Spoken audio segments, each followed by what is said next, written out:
ফুলগাজীতে শারদীয় দুর্গাপূজা উপলক্ষে পূজা মণ্ডপ পরিদর্শনে ফুলগাজী উপজেলা বিএনপি। ফেনীর ফুলগাজীতে সনাতনী ধর্মাবলম্বীদের প্রধান ধর্মীয় উৎসব শারদীয় দুর্গাপূজা উপলক্ষে পূজা মণ্ডপ পরিদর্শন করেছেন উপজেলা বিএনপির নেতৃবৃন্দ।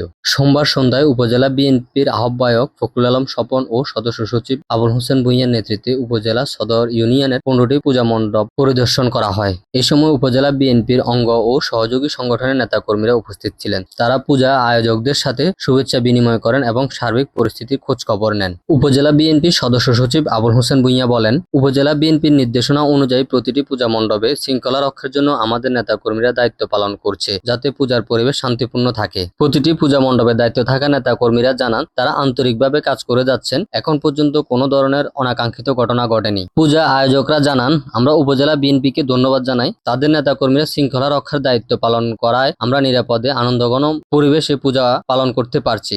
সনাতনী ধর্মাবলম্বীরা আরো বলেন, বিএনপি একটি মানবিক রাজনৈতিক দল। তারা সমাজের সকল ধর্মের মানুষের নিরাপত্তা ও অধিকার নিয়ে কাজ করে আসছে। ফুলগাজীতে শান্তিপূর্ণভাবে দুর্গাপূজা উদযাপনে উপজেলা বিএনপির এমন উদ্যোগে এলাকার প্রশংসিত হয়েছে। আয়োজকরা আশা করছেন, আগামী দিনেও বিএনপি এই ধরনের সহযোগিতায় ধর্মীয় সম্প্রীতি বজায় রাখতে গুরুত্বপূর্ণ ভূমিকা রাখবে। ধর্ম যার যার, উৎসব সবার। শুভ শারদীয় দুর্গাপূজার শুভেচ্ছা।